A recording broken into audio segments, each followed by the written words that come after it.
यूं ही कोई इतना बेवफा नहीं होता, कुछ तो मजबूरियां रही होंगी। मैडम भी बोल रही थे कि जी 10 साल पहले ऐसे थे, 10 साल पहले ऐसा था। सर, सिर्फ आंकड़ों से भारत आगे नहीं जाएगा।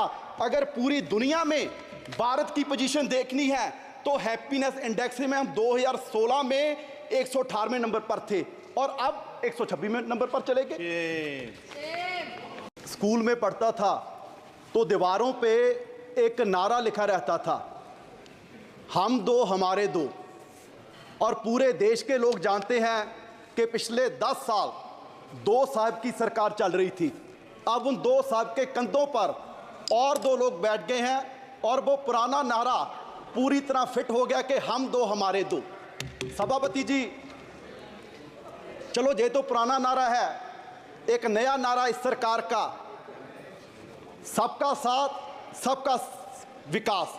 लेकिन मुझे लगता है कि वो नारा भी 2 का विकास बाकी सबका सत्यानाश इस बजट में सारा कुछ दर्शाया जा रहा है। सभापति जी, जिस दिन इलेक्शन का रिजल्ट आ रहा था तो स्वाभाविक है सारे लोग अपना देख रहे थे और पूरे देश का भी देख रहे थे कि क्या बन रहा है, किसकी सरकार बन रही है। और जब बीजेपी की सुई 230 और 40 के बीच अटकी हुई थी तो हम सोच रहे थे कि 5-10 और कम हो जाएं और कम हो जाएं। लेकिन अब मैं कहता हूं भगवान का शुक्र है कि आपकी 240 आ गई। अगर 5-10 और कम हो जाती, पता नहीं बाबूजी नायडू जी के साथ कोई और बाबूजी आ जाते और इस वजह से और शिक्षा का, स्वास्थ्य का, मनरेगा का और किसानों का बजट और कम हो जाता। मैं समझता हूं कि पिछले 77 वर्ष से इतना मजबूरी बस बजट किसी सरकार ने नहीं पेश किया होगा जितना इस बार एनडीए सरकार ने बजट पेश किया है। मैं समझता हूं कि ऐसे नहीं कि हमारे जितने विपक्ष के साथी हैं वो बहुत खुश होंगे इस बजट से, क्योंकि हरियाणा वाले हैं, महाराष्ट्र वाले हैं, उनके वहाँ तो इलेक्शन भी है। लेकिन मैं उनको कहना चाहता हूँ कि आप सरकार की मजबूरी समझिए।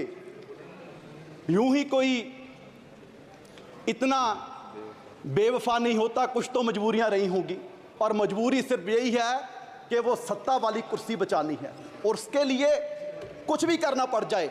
और उसके लिए आपने अपने बजट में जो 4 बातों का जिक्र किया है कि युवा का, किसान का, महिलाओं का, गरीबों का ख्याल इस बजट में रखा गया है। तो सभापति जी, किसानों से वादा किया गया था कि 2 गुना उनकी आमदनी करेंगे, एमएसपी का वादा किया गया, लेकिन बड़े दुख की बात है कि इसमें 27% फर्टिलाइजर पे सब्सिडी कम करके उन किसानों पर नया वोट पाने का काम किया गया और उनकी आमदनी और कम कर दी गई। क्या आपने कहा कि गरीबों की सरकार है और गरीबों को सबसे बड़ा बेनिफिट पूरे देश भर में अगर मिल रहा था तो मनरेगा से मिल रहा था और उसका भी बजट कम कर दिया। और उसमें जो महिलाओं की बात इसमें की गई है, सबसे ज्यादा महिलाएं ग्रामीण क्षेत्र से, अगर कहीं से उनको इनकम है तो मनरेगा से है। तो बड़ी शर्म की बात है, आपने ना गरीबों को छोड़ा ना महिलाओं को छोड़ा। और उसके बाद युवा की बात की गई। सर, आपके ही इकोनॉमिक सर्वे में जिक्र किया गया कि भारत क्योंकि युवा देश है, यंगिस्तान है, तो यहाँ एआई पर हमारे रिसर्च नहीं हो रहा। जितने रिसर्च पेपर्स हैं, अगर हम अमेरिका से कंपैरिजन करें, चाइना से कंपैरिजन करें तो हम बहुत पीछे हैं। तो उस पर फंड देने की जरूरत थी। पर सर, बड़े दुख की बात है कि आपने आईआईटीज का बजट कम कर दिया, आईएमएम्स का बजट कम कर दिया। क्या इस तरीके से हम देश को आगे लेके जाएंगे? हम बात कर रहे हैं, मैडम भी बोल रही थे कि जी 10 साल पहले ऐसे थे, 10 साल पहले ऐसा था। सर, सिर्फ आंकड़ों से भारत आगे नहीं जाएगा। अगर पूरी दुनिया में भारत की पोजीशन देखनी है तो हैप्पीनेस इंडेक्स में हम 2016 में 118वें नंबर पर थे और अब 126वें नंबर पर चले गए। ग्लोबल हंगर में हम 111वें नंबर पर हैं 125 देशों में। और जिन हमारे जो पड़ोसी देश हैं, जिनको हम मुल्क भी नहीं समझते हो, वो भी हमारे देश से आगे निकल रहे हैं। और सबसे हैरानी की बात सभापति जी आपको होगी, एक रिपोर्ट के एनवायरमेंटल परफॉर्मेंस इंडेक्स 180 देशों का सर्वे किया गया और बड़े दुख की बात है कि हम 180वें नंबर पर हैं। एक देश भी हमसे पीछे नहीं और हम कह रहे हैं कि जी हम विश्व गुरु बनेंगे। सर, सिर्फ बातों से विश्व गुरु नहीं बनेंगे।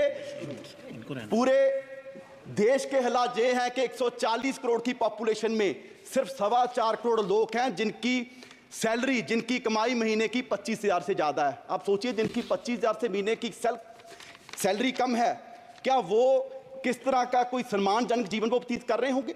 यहाँ पर माननीय वित्त मंत्री जी ने बड़े गर्व से कितने बार पता नहीं कहा कि जी 85 करोड़ लोगों को हम राशन दे रहे हैं, 85 करोड़ लोगों को राशन दे रहे हैं। ये कोई गर्व की बात नहीं, मुझे लगता है कि सरकार के लिए शर्म की बात है कि पिछले 10 साल में आप 85 करोड़ लोगों को गरीबी से बाहर निकाल पाए और आप इसकी चीज को बड़े गर्व से बता रहे हैं।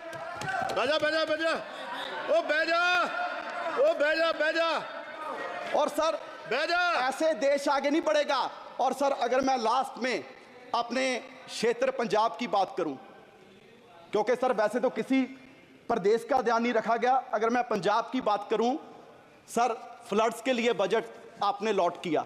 आपने कहा जी साम में फ्लड्स आए, बिहार में फ्लड्स आए, उत्तराखंड में फ्लड्स आए, हिमाचल में फ्लड्स आए।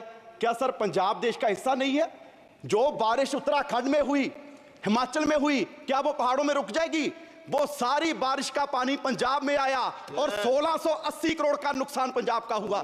सर मैं उस समय इरिगेशन मिनिस्टर था, मैं तरन गया, मैं कपूरथला गया, मोहाली गया, रोपड़ गया और हमारे वहां सर क्षेत्र में ऐसा माहौल बन गया कि 3 फुट मिट्टी चढ़ गई और वहां मैं दावे से कह सकता हूं कि अगले 20 साल भी वहां खेती नहीं हो सकती। और सर 2 मिनट और सर मैं पंजाब के पॉइंट ऑफ व्यू से कहूं, इतनी नफरत पंजाब से क्यों है? जिस पंजाब का बलिदान इतना बड़ा रहा कि देश को आजाद करवाने में भी हमारी 80% कुर्बानियां, और उसके बाद भी सर पंजाब के किसी गांव में जाइए, आपको कोई भी गांव में ऐसा नहीं मिलेगा कि जिस गांव में हमारे शहीद की मूर्ति ना हो, जिसने सरहद पर राखी करते अपनी जान कुर्बान दी।